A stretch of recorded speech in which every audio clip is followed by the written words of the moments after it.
Bonjour chers louloutes et chers loulous. Aujourd'hui nous allons parler de Scarface qui veut dire balafré en français. Film réalisé par Brian De Palma à qui l'on doit tellement.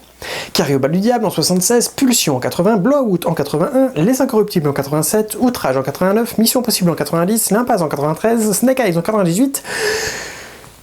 Film écrit par Oliver Stone, à qui l'on doit en tant que scénariste JFK en 1991, Tueur né et Nixon en 1995 et L'Enfer du Dimanche en 1999.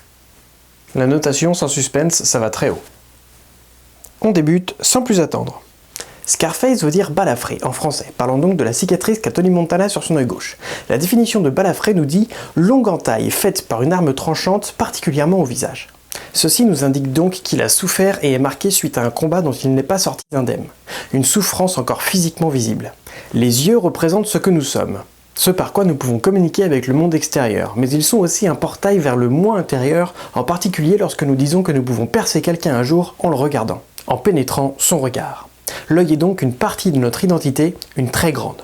Il symbolise aussi notre passé puisque notre regard peut changer selon ce que nous avons traversé ou ce que nous traversons. Il décrit donc notre personnalité et la façon dont nous voyons les choses, une porte vers notre âme. L'œil droit représente le côté masculin, donc une vision machiste descriptive, le côté réel et visible des choses. Il exprime l'indépendance, l'autonomie. L'œil gauche parle quant à lui du côté émotionnel et intuitif. Il peut évoquer l'attachement pour quelqu'un ou quelque chose. Il parle aussi du désir de sécurité et d'appui dont l'autre a besoin. Donc cette balafre nous montre que ce côté émotionnel, cette vision de sa propre sécurité a souffert par rapport à son œil droit intact, représentant sa masculinité, sa force personnelle, de caractère, la puissance de la volonté de la route qu'il peut mener seul. Ces choses-là seront bien détaillées dans la seconde partie du récit lorsque Tony Montana devient fou à cause de la soif de pouvoir, d'argent et de sensations fortes qui lui sont données par la cocaïne.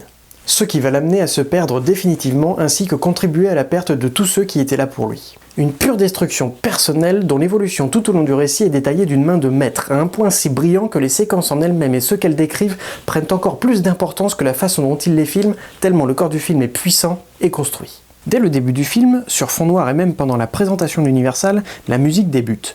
Une musique au rythme régulier et lent pendant 30 secondes qui évoque une sorte de parade où les aigus ne sonnent pas seuls mais en rythme avec un son grave nettement audible. Et lorsque l'aigu monte, il redescend ensuite d'une ou deux notes, toujours rythmé sur un ton grave, rendant cette musique gentiment épique avec une sensation d'ambiance triste. Ces sortes d'éclairs rythmés ne semblent pas être de bon augure eux non plus. Sur un générique aux lettres rouges, impression de sang et de danger, alternant avec l'immigration de Cubains vers les États-Unis, juste après un discours de Fidel Castro dont la phrase complète disait « Celui qui n'a pas de gène révolutionnaire, qui n'a pas de sang révolutionnaire, qui n'a pas de courage, qui n'a pas un cœur et un esprit qui s'adapte à l'idée, à l'effort et à l'héroïsme de la révolution, qu'il s'en aille, nous n'en voulons pas, nous n'en avons pas besoin. » Mais où je vais dormir, moi, maintenant? Et donc, toute cette population cubaine qui n'a pas de courage, de cœur et d'esprit, qui ne se lie pas à l'effort et à l'héroïsme d'un combat pour le bien, s'en ira pour les États-Unis pour tenter de vivre le rêve américain. Les États-Unis? Ça me va très bien. Attends, t'as une sœur, toi? Ouais, j'avais. Qu'est-ce qui me gêne, là? Une douille. De mon pistolet. Où est-ce que j'ai mis mon chargeur? Bon.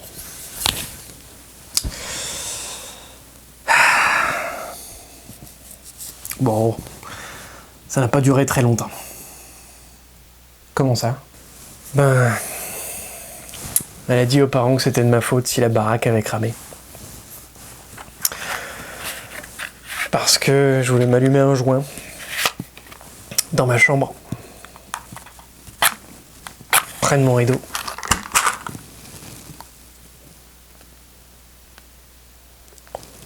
Un truc en satin.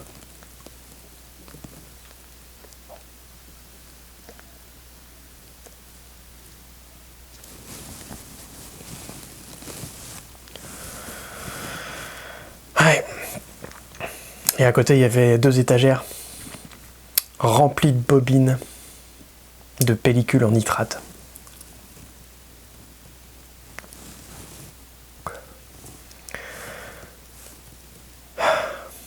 Mais je crois que c'est le rouleau d'essuie-tout, juste à côté, qui a contribué au départ de feu.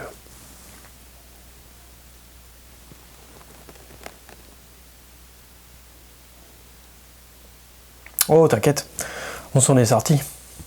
À ce moment-là. C'est une fois dehors, une fois que ma sœur a raconté toute la vérité. Là, ça a empiré. Légitime défense. C'est ce que j'ai dit au juge qui m'a placé dans l'orphelinat 3 semaines plus tard. Mais avec ta sœur, du coup. Non, non. Ma sœur a péri. Dans le feu de la maison. Mais vous ne vous en étiez pas tirés ensemble? Si. Mais après, je l'ai poussée dans le feu. Elle me cassait les couilles à répéter « Mon portable, mon portable, mon portable !» Mais c'est pas possible. Ah si. Je te dis que la vérité depuis le début. C'était quoi comme portable? Un Samsung.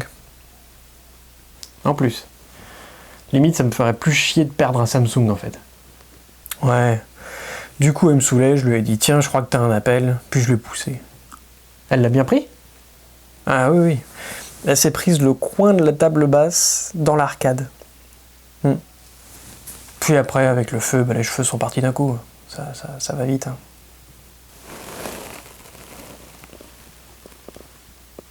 Vu comment elle criait, je pense qu'elle a été invitée à une soirée genre discothèque ou chose comme ça, quoi. Bon, tu connais les filles, hein, ça gueule pour un rien. Ouais. Mais bon. Puis je l'ai laissé là. C'est après que j'ai compris ma faute. Parce que, en fait, ma mère faisait une attaque. Et c'est pour ça qu'on avait besoin du téléphone.